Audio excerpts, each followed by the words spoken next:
Oh Lord, want you to help me. Oh, oh Lord, want you to help me. Help me on my journey. Help me on my way. Oh, oh Lord, want you to help me. I'm down here praying, help me. Lord, I'm down here praying, help me. Help me on my journey, help me on my way. Oh, oh Lord, please help me.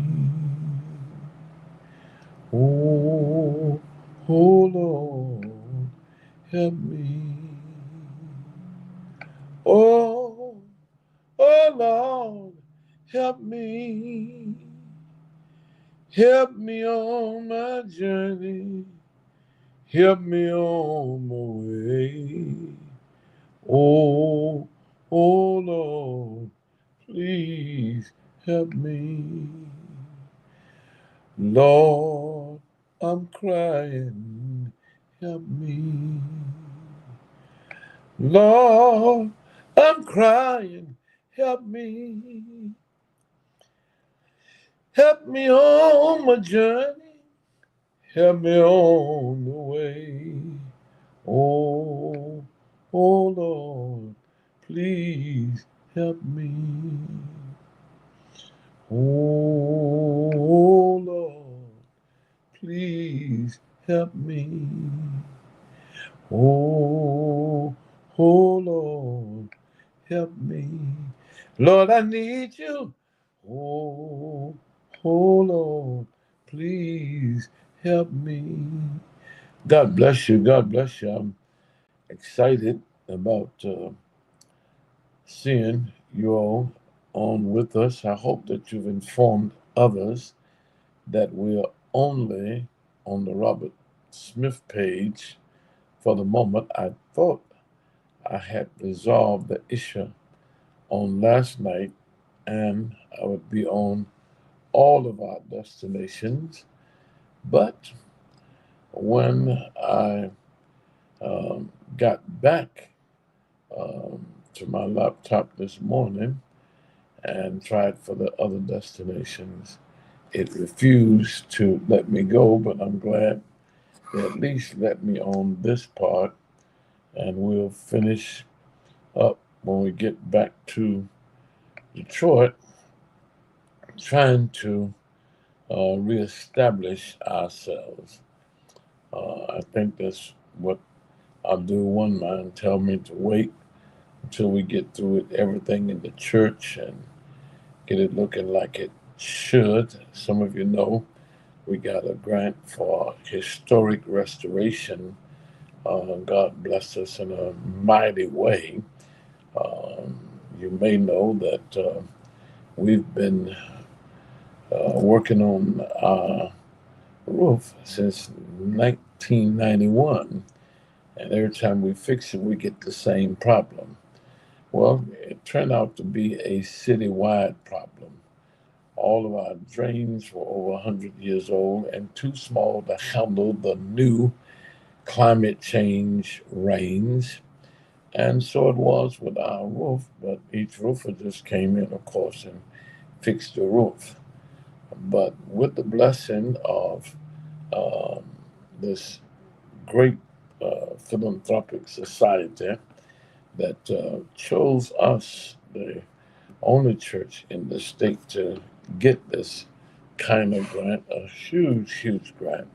And then with the leadership of Attorney Vanessa Marie Mays, um, they said what others have said but didn't work on. They just replaced roofing. That it wasn't the roofing, it was the drains that are made inside the walls. not outside and overlapping like most. And of course, when the drain went down through the bottom of the church and went across the street to the city drain, that drain was too small to receive so much water, so it dumped it back into the church um, roofing, or between the roof and the church, which was the ceiling. And of course, we had ceiling falling everywhere and just a big mess. We replaced the entire roof, um, thinking we were going to solve the problem back in uh, 2007. But anyway, every time God provided, we had special gifts ranging anywhere from $12,000 to $550,000. So we're at trying to get that on level ground, and I want us to present our best. I don't like presenting and not present our best. You can see all of our special banners are gone, and I have Yard Stream up here that I'm advertising for now. I started with Yard Stream when they started, and now they got 36 million um, people using them. They don't need my one little participation anymore, but God is able, God is able, God is able. I do enjoy this, I must admit. A lot of preachers talk about stopping because when they do, like I did on one occasion, I called a bunch of members that really were consistent at church, and they just admitted to me, well, I just got lazy and I can see and hear the service while having my coffee, my scrambled eggs, and my biscuits or toast. So that's what they do. Um, and some come once in a great while. All right. And so I don't have the banners up, but this is New Bethel Baptist Church. Um, New Bethel is a great, great church. I've never known better people. I'm at my seventh church, and the spirit and attitude of these people just overwhelm me. Um, they do all they can for a preacher. You don't have to worry about being mistreated. What they don't do for you is just because they can't. Um, I remember negotiating to come there some years ago, and everything I had asked. There are two other churches that had invited me, but when I told them uh, my demand for housing, most of them just let it go. Uh, but New Bethel, they just said, "Come on," and they took me to pick a house. And when I got there, they took me to the Book Cadillac Hotel and told me my wife would have to pick the house since I wasn't going to be being there no way. I was going to be in revival somewhere. And that's why I told them the one thing that was not negotiable is the community I lived in. But anyway, God is so good. We have several issues on the plate. Um, I'm trying to get in touch with our Congresswoman, Sister uh, to leave, and my Muslim friends, Mustafa and um, Hassan Nuash, that we might call for great action in Detroit. As you know, the people of Gaza who have been bummed out of their minds, every one of them going to be crazy for the next 40 years. Hearing that many bombs, that many nights, they have flattened North Gaza and South Gaza, and now they're working on the central part. They were trying to save it because Trump and his billionaire friends want to take it and make it a new French Riviera or Morocco are better, they say. Shameful, very shameful. And they want all the Palestinians to move to Libya and fight over jobs and breadcrumbs there in a country with a divided government and everything else. Um, we're praying. Many of us around the globe have gone on a sun up to sundown fast, and we need to call more attention to this fact so more of you will go to God in prayer concerning Gaza. And here in the United States, as you know, we have well, I don't know what to call it because we never had it before, but just craziness, all I know. As you know, President Obama, who upset the world and who revealed to us all the hatred and anger pent up in our sisters and brothers over the last 60 years. And so now that they got their man in, they are fighting to erase every trace of black progress for the last 60 years. All pictures of black generals, colonels, lieutenants, majors have been taken out of the Pentagon. Any historic facts that show any great achievement by us as a people, independent of other folk, or with the aid of government, especially under Jimmy Carter. They have gone on to say it was given to us unfairly. Let me explain something to you because you might have some white friends that you need to explain to. Affirmative action, or quotas as they were called one time, and now diversion, um, equality, and inclusion that went into all of our universities and was supposed to be practiced on all of our jobs didn't mean blacks weren't qualified. It just mean they weren't hired.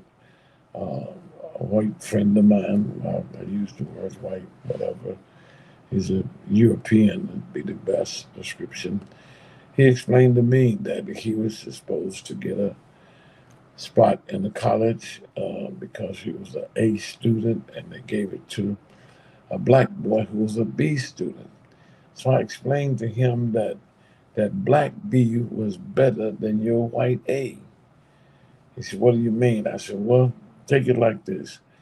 Do you think there's one Negro out there playing football for Alabama and Ole Miss that's not as good as some white boy who's not there just because he's black?"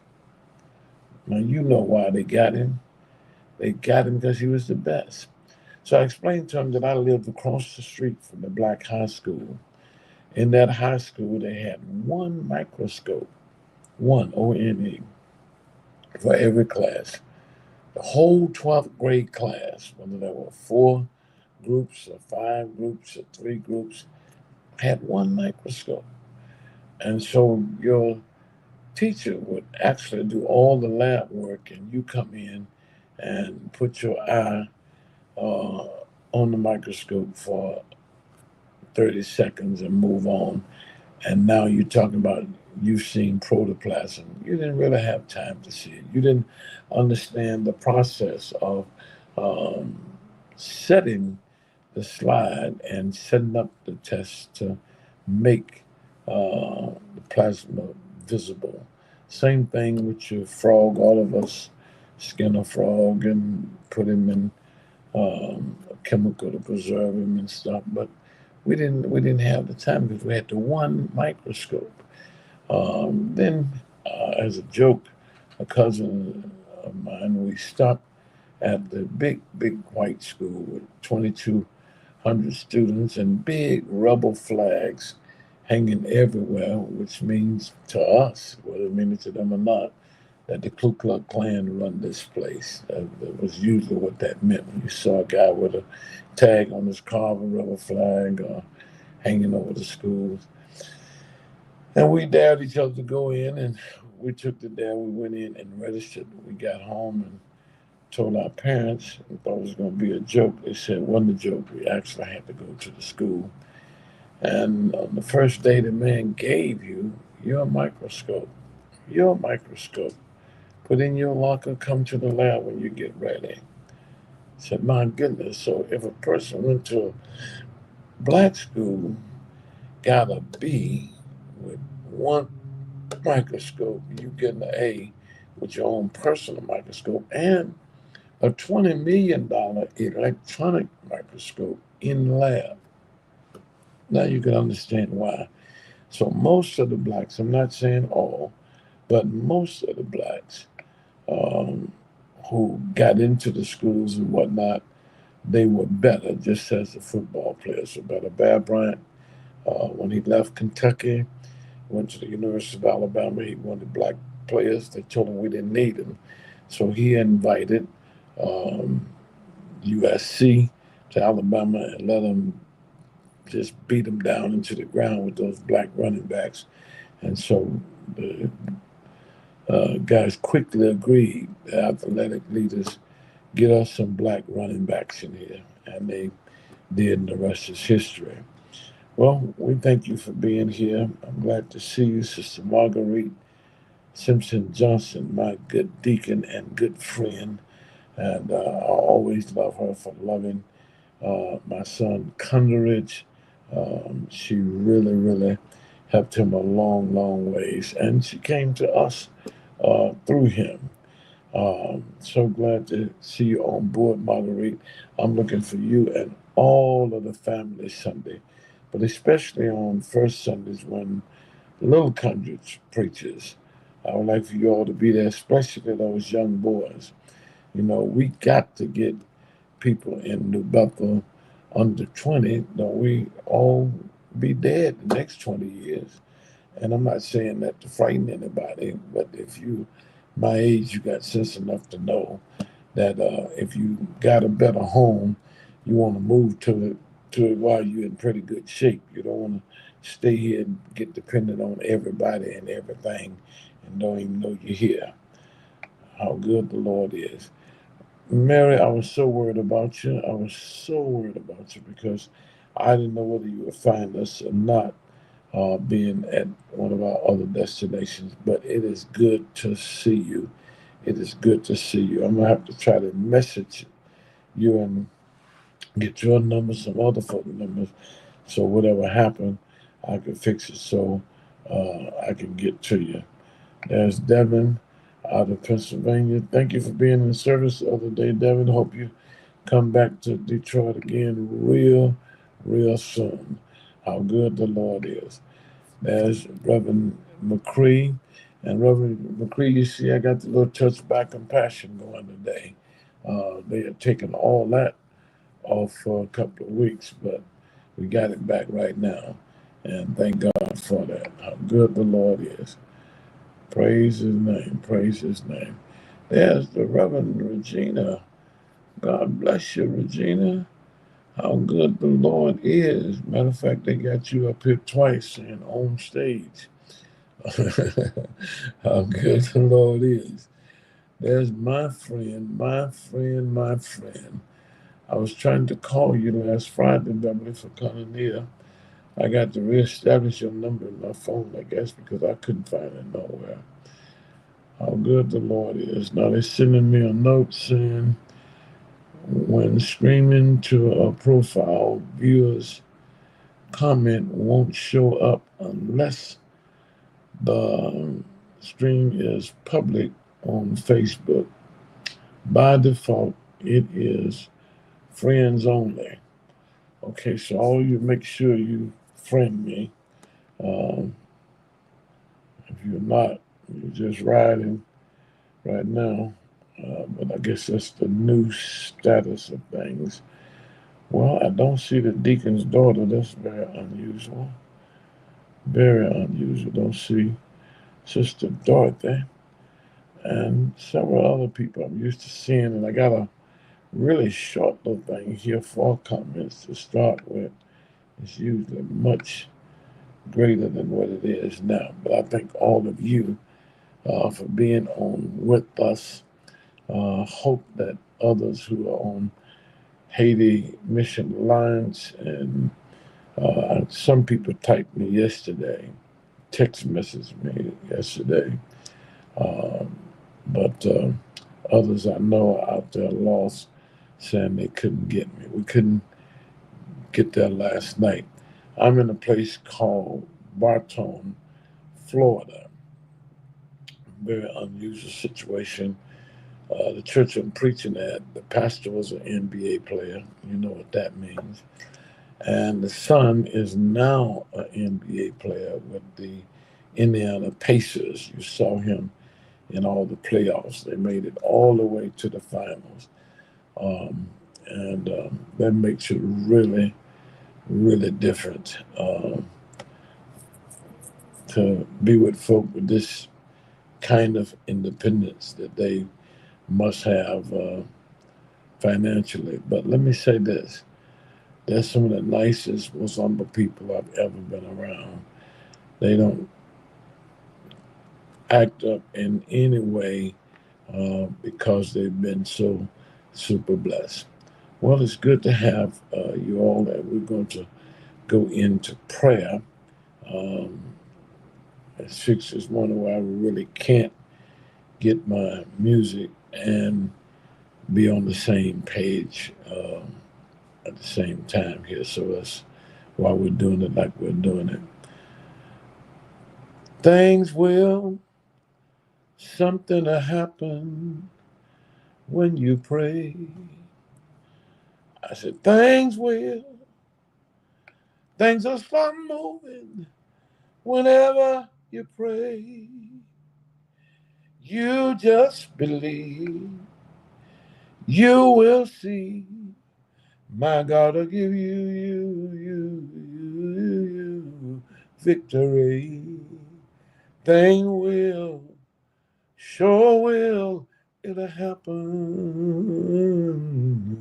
when you pray. Mountains turn a little bit of molehills whenever you pray.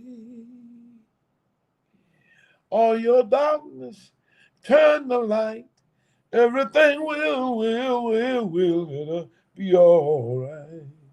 Things will, sure will, it'll happen when you pray.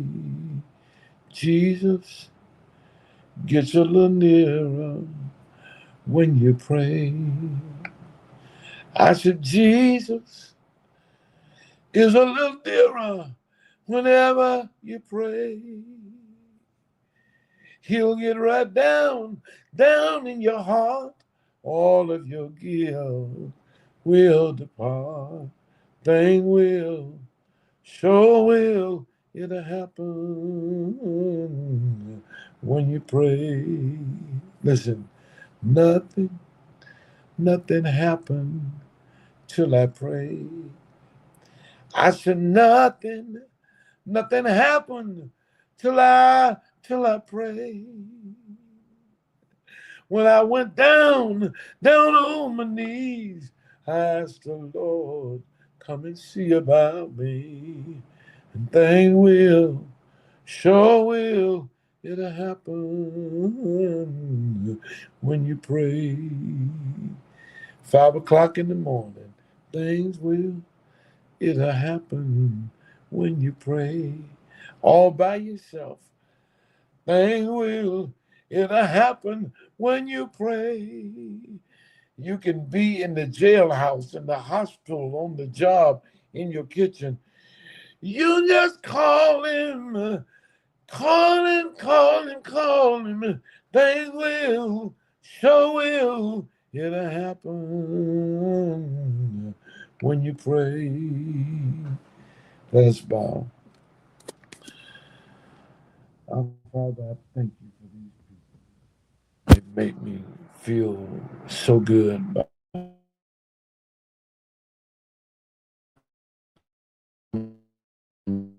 this morning. Because nothing compels them to come. They came in obedience to the voice of the prophet. Now, your Bible has taught us that you reward obedience. I know what the stands in need of, but I know you know.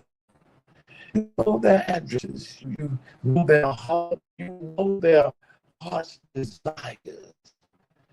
You know what they're thinking about when they ain't thinking about nothing. You know what they have on their minds. You know what's in their hearts, Father. And things that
okay, now I see it.